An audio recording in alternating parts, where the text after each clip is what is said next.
आइए अब हम एक ऐसे व्यक्तित्व की ओर चलते हैं, उन्हें सुनते हैं जो प्रभु श्री राम की गाथा इन दिनों समूचे देश को सुना रहे हैं। मैं आमंत्रित करता हूं श्री मोहित शिवानी जी को वे मंच पर आएँ। आइए हम जोरदार करतल ध्वनि तालियों के साथ उनका स्वागत करें जिन्हें पूरा भारत इन दिनों श्री राम गाथा के रूप में सुन रहा है। श्री मोहित शिवानी, आपकी तालियां बताएंगी कि वो कितने उत्साह और ऊर्जा के साथ ये कथा कहें। नमस्कार, जय श्री राम। थोड़ा जोश के साथ मंच को जीवंत कर दीजिए। हनुमान जी के परम भक्त जी को सुनने आ रहे हैं। हनुमान जी को आप सब सुनने आ रहे हैं। हनुमान जी इसलिए कि पंडित धीरेन्द्र शास्त्री जी हनुमान जी का ही रूप है, तो जय श्री राम थोड़ा जीवंत होना चाहिए। जय जय श्री राम, जय जय श्री राम। मेरा परिचय मंच से दिया गया। मेरा नाम मोहित है और इन दिनों मैं पिछले 7 जनवरी से लेकर आज तक हर दिन हिंदुस्तान के हर बड़े शहर में, छोटे कस्बे में गाथा श्री राम मंदिर की सुना रहा हूँ। राम कथा आप सबने सुनी है, राम मंदिर की कथा सुनना बहुत ज़रूरी है। आप एक बार अपने लिए ताली बजा लिए, क्योंकि 500 सालों का संघर्ष का रूप आपने देखा है, आपने मंदिर को बनते हुए देखा है। सौभाग्यशाली आप हैं। मित्रों, राम मंदिर बनने में सबसे बड़ा योगदान किसी का था, तो मैं आज बताऊंगा मालवा और निमाड़ का क्या योगदान था। गाथा वैसे 1.5 घंटे की है। 23 लोग मंच पे होते हैं। एलईडी और आर्टिफिशियल इंटेलिजेंस की मदद से एक सम्मोहन क्रिया में हम ये गाथा सुनाते हैं।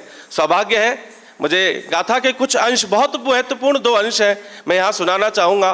फिर कभी मौका लगा तो विस्तार रूप से, बड़े रूप से ये कार्यक्रम भी हम यहाँ करेंगे। पर यह ज़रूर बताऊँगा कि उज्जैन और इंदौर का राम मंदिर के इतिहास में क्या योगदान है। जिस 500 वर्ष का संघर्ष की बात हम कर रहे हैं, जिस 500 वर्ष के बलिदान की बात हम कर रहे हैं, जिस राम जन्म स्थान के लिए, अयोध्या के लिए जो लड़ाई हमने इतने साल लड़ी, आखिर हमें बताया किसने कि राम जी का जन्म वहाँ हुआ था। कभी आपने विचार किया कौन व्यक्ति होगा जो वो टुकड़ा दिखा के गया कि ये 2x2 के टुकड़े में यहाँ राम जी का जन्म हुआ होगा? मैं आपको बताता हूँ। उज्जैन के कितने लोग यहाँ बैठे हैं मुझे नहीं मालूम, पर मैं आप सबको प्रणाम करता हूँ। राजा विक्रमादित्य जी, परम प्रतापी राजा विक्रमादित्य जी अयोध्या का भ्रमण करने गए।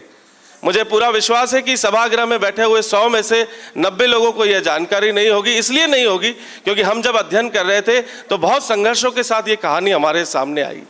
परम प्रतापी राजा विक्रमादित्य अवध का भ्रमण करने गए।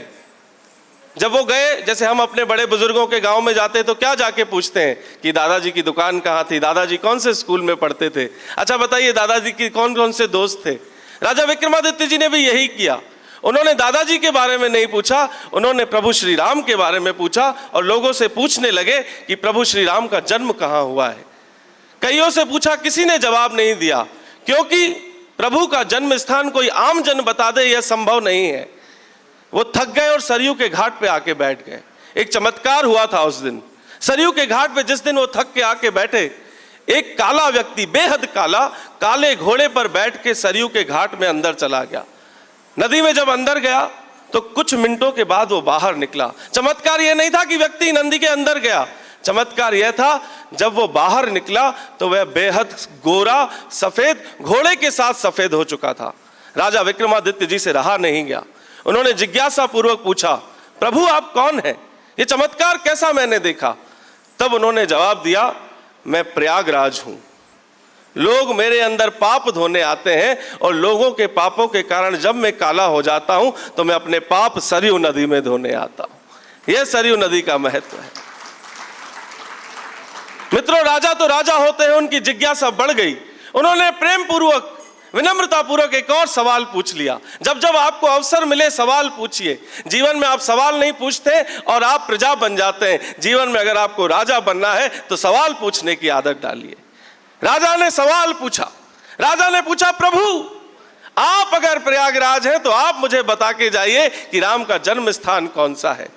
तब प्रयागराज जी ने कहा कि मैं जल्दी में हूं, कई लोग मेरा इंतजार कर रहे हैं। जब जब आप मंदिरों की लाइन में लगते हैं, महाकाल की लाइन में लग जाते हैं, कहीं आप वैष्णो देवी, अमृतसर, जहाँ जहाँ आपकी आस्था है वहाँ लाइन में लगते हैं, तिरुपति में लाइन में लगते हैं। 6 घंटे जब आप इंतजार कर रहे होते हैं तो विश्वास मानिए, आप जितना प्रभु का इंतजार कर रहे हैं, प्रभु उससे ज्यादा आपका इंतजार कर रहे होते हैं। वो सच्चे भक्त का इंतजार कर रहे होते हैं। जो लोग वीआईपी में चले जाते हैं, प्रभु का इंटरेस्ट उनमें ज्यादा नहीं होता है। जो 6 घंटे लाइन में लगे होते हैं, ईश्वर का इंटरेस्ट उनमें बहुत होता है। तो जब भी जाएं तो लाइन में लग के जाइएगा, आपके प्रेम पूर्वक, आस्था पूर्वक आपकी बात सुनी जाएगी। तो प्रभु ने कहा, प्रयागराज जी ने कहा कि मैं जल्दी में हूं, लोग मेरा इंतजार कर रहे हैं, तुम्हारे सवाल का जवाब तुम्हें काशी में मिलेगा। राजा विक्रमादित्य जी से रहा नहीं गया, वह काशी पहुंच गए। वही काशी, पिछले साल की रिपोर्ट कहती है, मीडिया के कार्यक्रम में बड़े दावे के साथ कहता हूं, डॉक्यूमेंट समझिए जो मैं कह रहा हूं, पिछले साल हिंदुस्तान में लोग गोवा घूमने नहीं आए, सबसे ज्यादा टूरिज्म कहीं हुआ तो काशी विश्वनाथ में हुआ। ये ट्रांसफॉर्मेशन का समय चल रहा है। प्रधानमंत्री माननीय नरेंद्र मोदी जी के नेतृत्व में ये बड़ा बदलाव आ रहा है। राजा विक्रमादित्य जी काशी पहुंचे। जैसे ही उनका पहला कदम काशी की पावन धरती पर पड़ा, उनके सामने एक ब्राह्मण चलता हुआ आ रहा था। ये कहानी मैं किसकी बता रहा हूं, जन्म स्थान कैसे पता चला और योगदान किसका है, इसके बाद आप गर्व के साथ कहिएगा, जहां जहां जाए, देश विदेश, दुकान, व्यापार, ऑफिस जाएं तो कहिएगा मैं मालवा निमाड़ का हूं, हमने बताया था ये जन्म स्थान है। ये साहस, ये ऊर्जा में आज आपको देके जाऊंगा। राजा विक्रमादित्य जी का पहला कदम जब पड़ा तो वहां से एक ब्राह्मण चल के हुआ आ रहा था। उस ब्राह्मण के हाथ में एक गाय थी। कथा यह कहती है कि वह ब्राह्मण और कोई नहीं, सदाशिव भोले भंडारी थे। सदाशिव भोले भंडारी जी स्वयं चल के आ रहे हैं राजा विक्रमादित्य के पास। और राजा विक्रमादित्य इस बार कोई सवाल नहीं पूछ रहे, क्योंकि जब कोई बहुत बड़ा और ईश्वरीय स्वरूप आपके सामने आ जाए तब नतमस्तक हो जाइए, शांत हो जाइए। आपको कृष्ण से सीखना पड़ेगा कब रणधीर बनना है और कब रणछोड़ बनना है। वह एक बार मथुरा वृंदावन छोड़ के चले गए थे द्वारकाधीश, और वही कृष्ण समझाते हैं अर्जुन को कि युद्ध लड़ो, जो खुद युद्ध छोड़ के गए थे। तो समय समय पे मैदान छोड़ना भी आपको सीखना पड़ेगा। ऐसा ही राजा विक्रमादित्य ने किया। इस बार शांत हो गए। इस बार जो ब्राह्मण सदाशिव भोले भंडारी आए, उन्होंने कहा, अवश्य तुम शांत मत हो। जिस उद्देश्य के लेके तुम काशी विश्वनाथ आए हो, इस गैया को ले जाओ अपने साथ और अवध का भ्रमण कराओ। जिस स्थान पे, बहुत ध्यान से सुनिएगा इसके बाद की बात, जिस स्थान पे ये गौ माता अपने चारों थनों से अपने आप दूध देने लगे, वही राम का जन्म स्थान है। राजा विक्रमादित्य जी तो राजा थे, बिल्कुल देर नहीं की, वापस अयोध्या आए और लगभग 48 घंटे, आज के हिसाब से 2 दिन गैया को भ्रमण कराते रहे। और उसके बाद सदाशिव भोले भंडारी की कृपा से, परम प्रतापी राजा विक्रमादित्य के प्रारब्ध से और सौभाग्य से एक स्थान पर गैया ने चारों थनों से दूध दिया, और वही राम जन्म स्थान है। तो सबसे पहले हमें राम जन्म स्थान किसने बताया? राजा विक्रमादित्य ने। उसके बाद क्या हुआ, आइए जब तक महाराज जी आते हैं इस सौभाग्य को मैं लेता हूं, 5-7 मिनट की और कहानी सुनाता हूं, शायद आप में से किसी को पता हो। 1525 में बाबर आए। 1526 में बाबर ने अपने सेनापति, जिसका नाम था मीर बाकी, उसको कह के, अच्छा, राजा विक्रमादित्य को जिस दिन पता चला ये राम जन्म स्थान है, तो उन्होंने क्या किया होगा मित्रों? उन्होंने भव्य राम मंदिर बनवाया। इतिहास ये कहता है कि उन्होंने एक मंदिर नहीं बनवाया, उन्होंने 250 मंदिर बनवाए। अयोध्या में कितने बनवाए? 250 मंदिर। एक बार जोरदार ताली राजा विक्रमादित्य जी के लिए बजा लीजिए। और पहला मंदिर, आपका जब घर का मकान बनता है, आप इनॉग्रेशन करते हैं, तो आप क्या करते हैं? भनति मोर सब गुण रहित विश्व विदित गुण एक। हो सकता है मैं जो बातें कह रहा हूं, हो सकता है जिस तरीके से मैं कह रहा हूं वो साधारण हो, मेरे अंदर बहुत कुछ अवगुण हो सकते हैं, पर एक गुण है जो पूरा विश्व जानता है, वो प्रभु श्री राम का नाम है। मैं प्रभु श्री राम की कहानी आपको बताने आया हूं। मित्रों, पहला मंदिर कैसा था? आप ड्राइंग रूम दिखाते हो, इनॉग्रेशन पे बुलाते हो, ये 4 कमरे हैं, ये मेरे बेटे का, ये मेरी बहू का, ये किचन है, ये मेरा देखिए ड्रेसिंग रूम है, ये हमारा छत है, यहाँ हम लोग बैठ के कॉफ़ी पियेंगे, बातचीत करेंगे। मैं आपको बताता हूँ, जैसे उत्साह के साथ आप अपना अपना घर बताते हैं ना, मैं आपको बताता हूँ प्रभु का पहला मंदिर कैसा बना था। प्रभु का पहला मंदिर याद कर लीजिएगा, कोई पूछे तो बताइएगा। इतिहास ये कहता है, तथ्य ये कहते हैं, पहला राम मंदिर 84 स्तंभों वाला था। कितने स्तंभों वाला था?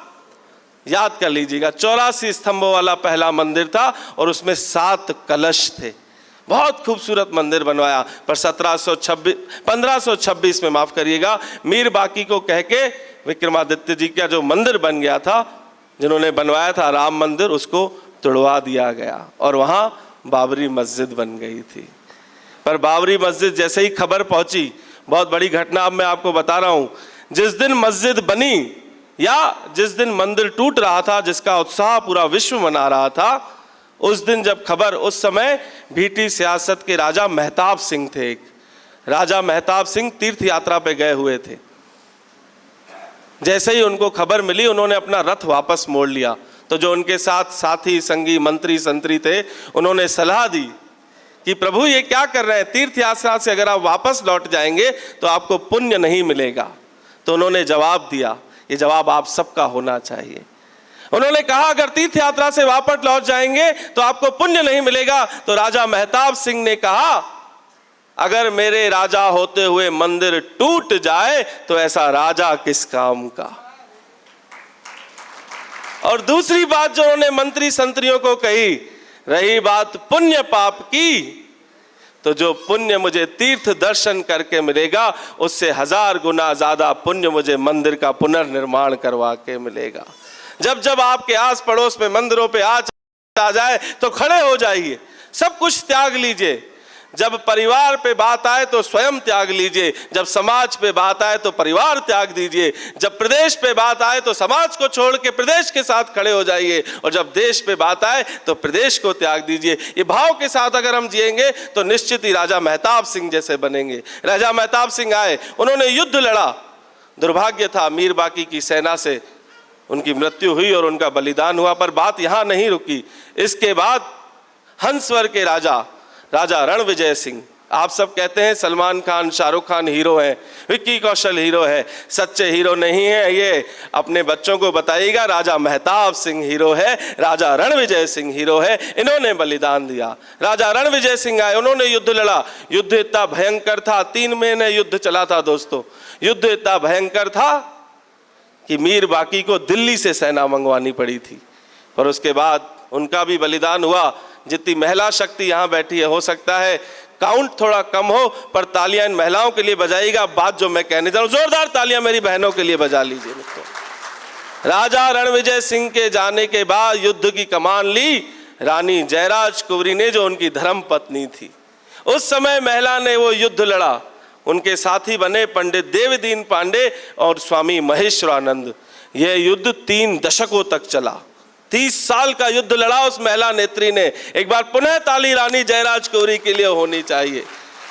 3 दशकों तक उनको उलझाए रखा। अंत में उनका बलिदान जरूर हुआ, पर पंडित देवीदीन पांडे जो उनके सलाहकार थे, उनके सर पे चोट आई।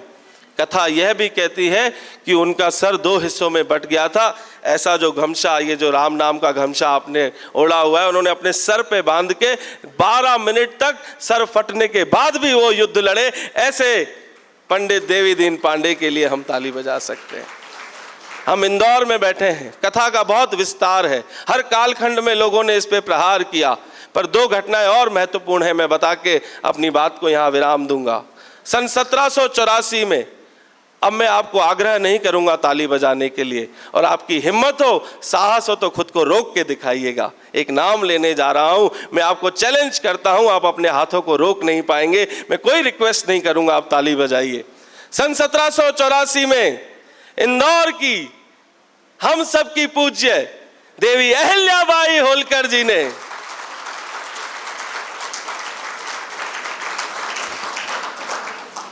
मंदिर का जीर्णोद्धार किया, त्रेता का राम मंदिर बनवाया। इतना सुंदर था दोस्तों। आज जो आप सरयू के घाट पे कौन कौन गया है, मुझे बताइए, अयोध्या कौन होके आया है?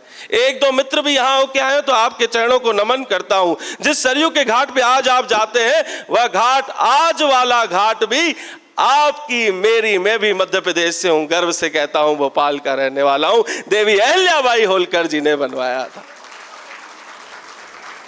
एक बात और मैं आपको बताता हूँ, राम कथा से अलग है, पर इतिहास सुन के जाइए, आपको आनंद आएगा। काशी कौन कौन होके आया है? वाह, आप सबको साधुवाद। काशी में जो शिवलिंग है, जो आप पूजा करने जाते हैं, जहां आप जल चढ़ाते हैं, जहां आपकी आस्था है, जब मंदिरों का जीर्णोद्धार देवी अहिल्याबाई होलकर जी कर रही थी, तो वो शिवलिंग जहां स्थापित है वहां नहीं था। देवी अहिल्याबाई होलकर, जब आप कोई बिल्डिंग बनवाते हैं, कोई मंदिर बनवाते हैं, तो एक दिन व्यवस्थाएं होती हैं, दूसरे दिन प्राण प्रतिष्ठा होती है। तो एक रात को देवी अहिल्याबाई होलकर जी अपने साथियों के साथ शिवलिंग को एक अलग स्थान पे स्थापित करके गई थी। जो नंदी आज आप कहते हैं, अभी तो हमें मथुरा भी चलना है और ज्ञानवापी भी चलना है, बड़ा इतिहास हमें देखना है दोस्तों। जो शिवलिंग आप देख रहे हैं वो वहां स्थापित नहीं था, देवी अहिल्याबाई होलकर जी किसी और जगह उसको स्थापित करके आई थी। पर वो रात चमत्कार की रात थी, शिव जी ने अपना स्थान खुद चुना था और देवी अहिल्याबाई जी की उपस्थिति में ही, आपकी मेरी पूज्य माता देवी अहिल्याबाई होलकर जी की उपस्थिति में, उस शिवलिंग ने अपना स्थान खुद बदला और वहां स्थापित हुए जहां शिव जी को स्थापित होना था। यह बड़ा योगदान है देवी अहिल्याबाई होलकर जी का। मित्रों, कुछ चहल पहल हुई है, मुझे लगता है थोड़ी देर में पंडित धीरेन्द्र शास्त्री जी हमारे साथ होंगे।